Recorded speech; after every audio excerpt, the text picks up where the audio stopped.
2026년입니다. 이제 뭐 인공지능, AI는 더 이상 먼 미래의 얘기가 아니죠. 모두가 AI를 이야기하고 또 쓰고 있으니까요. 네, 그렇죠. 그런데 말입니다. 특히 이 조직을 이끄는 리더의 역할은 과연 어떻게 바뀌어야 할까요? 그게 참 어려운 질문입니다. 막연하게 불안해하거나 아니면 뭐 뜬구름 잡는 기대를 하는 것만으로는 부족하잖아요. 지금 우리한테는 아주 구체적인 행동 지침이 필요한 시점인 것 같습니다. 맞아요. 그래서 오늘 저희가 파헤쳐볼 자료는요. 인적 자원 개발 분야에만 몸담아 오신 와, 30년 경력이면 정말 베테랑이시네요. 그렇죠.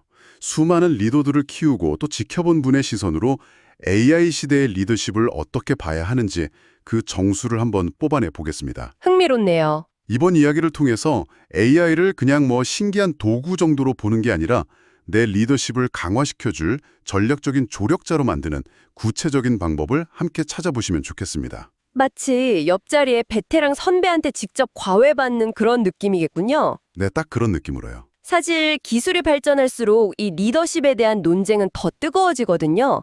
한쪽에선 본질은 변하지 않는다. 다른 쪽에선 모든 걸 바꿔야 한다고 하고요. 맞아요. 양극단이 있죠. 네. 근데 이 전문가는 그 사이에서 아주 실용적인 다리를 놓고 있어요.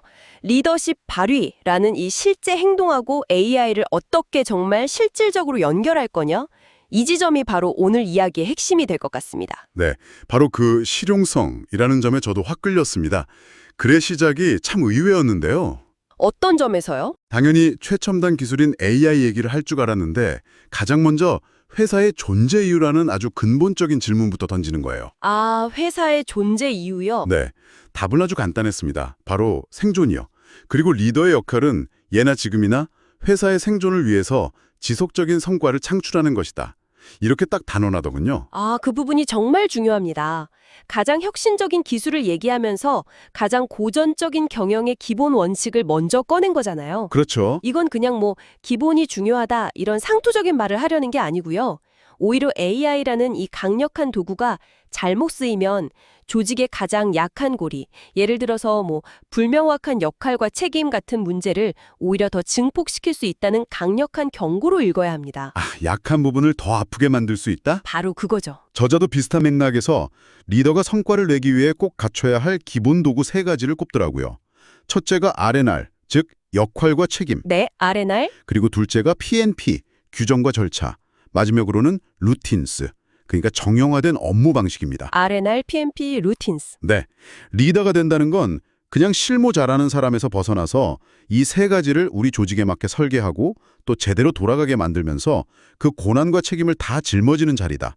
이렇게 정의를 하더라고요. 바로 그 지점입니다. AI가 하루에 수만 개의 데이터를 분석해서 보고서를 만들어준다고 한번 생각해 보세요. 네네. 그 보고서를 바탕으로 최종 결정을 내리고 그 결과에 책임지는 사람은 누굴까요? 결국 리더겠죠. 그렇죠. 근데 만약 우리 팀의 R&R이 불분명하다. 그러면 AI가 쏟아내는 정보의 홍수 속에서 아무도 책임지려 하지 않는 결정의 공백 상태가 생길 수 있습니다. 즉, 기본기가 없는 조직의 AI는 날개가 아니라 그냥 무거운 짐이 될 수도 있다는 겁니다. 저자는 이 점을 먼저 확실하게 짚고 싶었던 거죠. 기본기부터 단단히 다져야 한다는 말씀 정말 와닿네요. 자, 그럼 이 단단한 기본기 위에 저자는 AI라는 이 새로운 변수를 어떻게 올려놓으라고 조언하는지 궁금해집니다. 네. 그래서는 리더가 AI를 바라보는 두 가지 관점을 제시합니다. 두 가지 관점이요? 네, 첫 번째는 AI를 보조적인 업무 도구, 그러니까 툴로 보는 관점입니다. PC가 처음 등장했을 때랑 아주 비슷하다고 비유를 하더군요. 아, PC 비유? 그거 아주 적절하네요. 그렇죠. 처음엔 다들 낯설어라고 저항했지만 결국엔 뭐 워드나 엑셀 못하면 일 못하는 시대가 왔잖아요. 옛날에 OA 자격증이 필수였던 것처럼 이제 AI 활용 능력은 그냥 기본 장비라는 인식인 거죠. 맞습니다. 개인의 생산성 차원에서 AI를 보는 시각이죠. 다만 여기서 우리가 하나 짚어야 할 점은 있어요. 어떤 점일까요? PC는 우리가 시키는 일을 정직하게 했지만 지금의 생성형 AI는 가끔 우리가 의도하지 않은 결과물을 내놓는다는 점입니다. 환각 현상처럼요. 아, 할루시네이션이요? 네. 그래서 단순히 도구를 잘 다루는 걸 넘어서 이 도구의 예측 불가능성을 관리하고 그 결과물을 비판적으로 검증하는 능력이 훨씬 더 중요해질 겁니다. 아, 도구의 변덕까지 관리해야 한다. 맞는 말씀이네요. 그리고 저자가 제시하는 두 번째 관점은 훨씬 더 근본적인 변화를 이야기합니다. 더 근본적인 변화라? 네, 바로 AI를 일하는 방식의 변화, 즉 패러다임의 전환으로 보는 관점입니다. 이건 뭐 개인의 생산성 향상을 넘어서 회사 차원에서 업무 프로세스 자체가 완전히 재설계되는 걸 의미하죠. 아예 판이 바뀌는 거군요. 그렇죠. 모든 직무에 공통으로 적용되는 변화도 있을 거고 또 뭐 마케팅이나 개발처럼 각 직무 특성에 맞는 변화도 있을 테니 리더는 이 모든 것에 대응해야 한다고 강조합니다. 바로 여기서 리더의 역할이 극명하게 갈리는 겁니다. 어떻게 말이죠? 첫 번째 관점, 즉 AI를 도구로 보는 건 구성원들이 그 도구를 잘 쓰게 교육하고 독려하는 관리자, 매니저의 역할에 가까워요. 자, 여러분 이 새로운 툴 나왔으니까 다들 배워서 업무 효율 높이세요 하는 식이죠. 네, 그렇죠. 하지만 두 번째 관점, 패러다임의 전환은 다릅니다. 우리 조직의 목표 달성을 위해서 AI를 활용해서 업무 프로세스 자체를 어떻게 파괴하고 재창조할 것인가, 이걸 고민하는 전략가, 스트래티지스트의 역할을 요구하는 거죠. 아, 관리자와 전략가. 네. 이 글의 저자는 미래의 리더가 이 두 가지 역할을 모두 수행해야 한다고 말하고 있는 셈입니다. 관리자이자 동시에 전략가여야 한다는 거죠. 관리자이자 전략가. 역할이 점점 더 복잡해지는 느낌이 드네요. 그렇다면 리더가 구체적으로 언제, 어떻게 AI를 써야 할까요? 그냥 막연하게 AI 잘 써봐 라고 말하는 건 의미가 없잖아요. 그렇죠. 구체적인 방법이 중요하죠. 이 글의 가장 큰 장점이 바로 이 지점에서 나옵니다. 저자는 리더가 기존에 하던 성과 관리 프로세스의 각 단계에 AI를 어떻게 통합할 수 있는지 아주 구체적인 행동 지침을 제시해요. 오, 뜬구름 잡는 얘기가 아니라 당장 써먹을 수 있는 팁이 나온다는 거군요. 그렇습니다. 예를 들어서 리더의 가장 중요한 업무 중 하나인 성과 관리 5단계를 기준으로 설명을 하는데요. 첫째, 목표 설정 및 배분 단계입니다.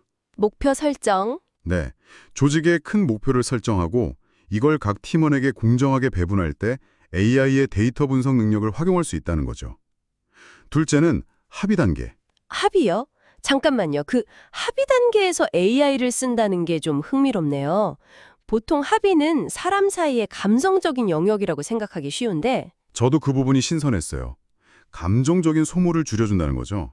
그리고 세 번째는 점검 및 피드백 단계입니다. 피드백 중요하죠. 네, 업무 과정 중에 주기적으로 진행 상황을 점검하고 피드백을 줄 때 AI한테 피드백 초안을 작성하기 위해서 더 객관적이고 건설적인 표현을 찾을 수 있다는 겁니다.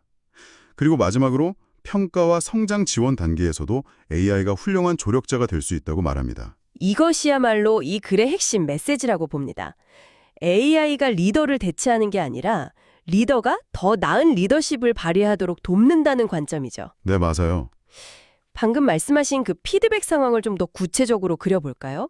예를 들어 제가 리더인데 아주 유능하지만 협업을 잘 안 하는 팀원이 있다고 쳐요. 아, 그런 경우 있죠. 쓴소리를 해야 하는데 자칫하면 감정이 상해서 관계가 틀어질 수 있잖아요. 이때 AI에게 이렇게 요청하는 겁니다. A팀원은 개인 성과는 매우 뛰어나지만 팀 프로젝트에서 동료의 의견을 경청하지 않는 경향이 있다.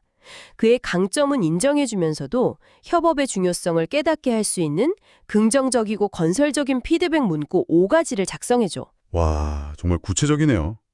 그렇게 하면 감정에 휩쓸리지 않고 훨씬 더 정제된 언어로 대화를 시작할 수 있겠군요. 그렇죠. 리더의 감에 의존하던 의사결정이 데이터에 기반한 합리적인 결정으로 바뀌게 되는 겁니다. 결국 AI는 리더의 인간적인 판단을 보완하고 더 공정하고 논리적인 리더십을 발휘하도록 돕는 지능증 뽑기 역할을 하는 셈이에요. 지능증 복귀라는 표현이 확 와닿습니다. 리더의 부족한 점을 채워주는 파트너 같은 느낌이네요. 네, 맞습니다. 사실 저자가 제시하는 방법 중에 제가 제일 흥미롭게 봤고 또 듣자마자 이건 당장 해봐야겠다 싶었던 팁이 있었습니다. 뭔가요? 바로 AI에게 역할을 부여하라는 것이었습니다. 역할을 부여한다고요? 마치 연극 배우처럼요? 네, 바로 그겁니다. 말 그대로 AI에게 특정 페르소나를 입히는 거죠. 저자는 4가지 역할을 제시하는데요. 첫째, 나의 상급자 역할. 둘째, 동료 역할, 셋째, 코칭 전문가 역할, 그리고 마지막으로 나의 팀원 역할입니다. 솔직히 AI에게 상급자 역할을 맡긴다는 게 처음에는 좀 어색하게 들리는데요. 기계한테 제가 뭘 잘못했는지 보고하고 꾸중이라도 들으라는 건가요? 이게 실제로 무슨 가치가 있을까요?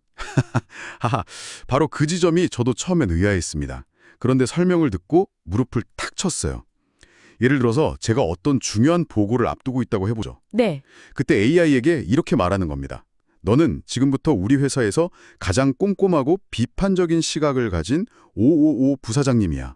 내가 지금부터 신사업 계획을 발표할 테니 부사장님의 관점에서 예상되는 질문과 논리적 허점을 모두 지적해줘. 이렇게요. 아, 알겠습니다. 이건 꾸중을 듣는 게 아니라 가장 안전한 환경에서 최고 수준의 스파링 파트너를 얻는 거군요. 맞습니다. 실제로 부사장님께 보고했다가 깨지는 대신 AI 부사장님하고 수십 번 리허설을 하면서 보고서의 완성도를 극한까지 끌어올릴 수 있겠네요. 그렇죠. 이 방법이 강력한 진짜 이유는 리더가 흔히 겪는 고독감과 고립감을 해소해주기 때문입니다. 중요한 결정을 앞두고 누구랑 편하게 상의하기 힘들 때가 정말 많잖아요. 맞아요. 정말 외롭죠. 그때 AI는 비밀이 완벽하게 보장되는 안전한 시뮬레이션 상대가 되어주는 겁니다. 심지어는 내가 리더로서 AI를 더 잘 활용하고 싶은데 나 스스로의 맹점을 파악하기 위해 나에게 던져야 할 날카로운 질문 목록 10개를 만들어줘. 이렇게 요청할 수도 있다고 합니다. 정말 대단하네요. 특히 팀원 역할을 부여하는 건 커뮤니케이션 스킬 훈련에 아주 효과적이겠어요. 예를 들어 좀처럼 마음을 열지 않는 까다로운 팀원과 면담을 앞두고 있다면 AI에게 그 팀원의 페르소나를 주고 하전 연습을 해보는 거죠. 아, 모의 면담이군요. 네, 너는 지금부터 평소에 내 의견에 자주 반대하고 냉소적인 비대리야. 내가 이런 이야기를 꺼내면 어떻게 반응할 것 같아? 라고 물어보면서 다양한 시나리오를 테스트해보는 겁니다. 이건 리더의 의사결정 능력뿐만 아니라 공감 능력이나 소통 능력을 비약적으로 향상시킬 수 있는 아주 효과적인 훈련법이죠. 정말 그렇겠네요. 혼자 끙끙 앓는 대신에 안전한 환경에서 여러 시나리오를 연습해 볼 수 있으니까요. 네. 이렇게 AI를 적극적으로 활용하는 방법을 듣고 나니 AI 시대의 리더십이 조금 더 명확하게 그려지는 것 같습니다. 글의 결론도 아주 명쾌합니다. 리더에게 AI가 필요한 이유는 결국 두 가지. 업무 생산성 향상과 리더십 발휘 강화라는 거죠. 생산성과 리더십, 두 마리 토끼를 다 잡는 도구다. 네. 하지만 저자는 마지막에 아주 중요한 전제 조건을 다시 한번 강조합니다. 이 모든 방법은 리더십 발휘의 본질을 먼저 제대로 이해하고 실행할 수 있을 때 비로소 의미가 있다는 겁니다. 결국 다시 기본으로 돌아가는군요. 리더십의 본질, 즉 왜 이 팀을 이끌어야 하고 무엇을 통해 성과를 낼 것인지에 대한 자기 확신이 없다면 AI에게 뭘, 왜, 어떻게 물어야 할지조차 알 수 없습니다. 그렇죠. AI는 목적지까지 가장 빠른 길을 알려주는 훌륭한 내비게이션이지만 어디로 갈 것인가라는 그 목적지를 입력하는 건 결국 운전자인 리더 자신이니까요. 리더의 질문 수준이 AI, 조력자의 수준을 결정하는 겁니다. AI를 얼마나 잘 활용할 것인가는 전적으로 리더 자신의 의지와 노력에 달려 있다. 어찌 보면 당연하지만 가장 중요한 메시지를 남기고 있네요. 맞습니다. 도구에 지배당하는 리더가 아니라 도구를 지배하는 리더가 되어야 한다는 뜻이죠. 네, 오늘은 30년 경력의 HRD 전문가의 글을 통해 AI 시대의 리더십을 깊이 있게 들여다봤습니다. 핵심은 변하지 않는 리더십의 본질 위에 AI라는 강력한 조력자를 어떻게 올려놓을 것인가 이거였네요. 그렇죠. 특히 AI에게 상사, 동료, 코치, 팀원의 역할을 부여해서 나의 스파링 파트너로 삼으라는 구체적인 팁은 당장 오늘부터라도 시도해볼 만한 아주 실용적인 조언이었습니다. 네, 이 글은 리더가 AI를 어떻게 활용할 것인가에 초점을 맞추고 있죠. 그렇다면 여기서 한 걸음 더 나아가서 이런 질문을 스스로에게 던져보면서 오늘 이야기를 마무리하면 어떨까 합니다. 어떤 질문인가요? 만약 당신의 모든 팀원들이 각자 개인 AI 비서를 갖게 된다면, 그래서 모두가 전문가 수준의 정보와 분석력을 갖추게 된다면 리더인 당신은 그들을 어떻게 이끌어야 할까요? 그건 생각해보지 못한 질문인데요. 모두가 저보다 더 똑똑한 조력자를 둔 팀이라 정말 막막할 것 같기도 하고요. 그렇죠. 단순히 지시하고 관리하는 리더십은 더 이상 통하지 않을 겁니다. 각기 다른 AI 조력자들이 내놓는 고품질의 결과물들을 어떻게 조율하고 통합해서 더 높은 수준의 시너지를 만들어낼 것인가, 그리고 그 과정에서 생길 수 있는 새로운 갈등은 또 어떻게 해결할 것인가. 아마 이 질문에 대한 자신만의 답을 고민해 보시는 것이 AI 시대를 앞서 나가는 진정한 리더의 다음 과제가 될 것입니다.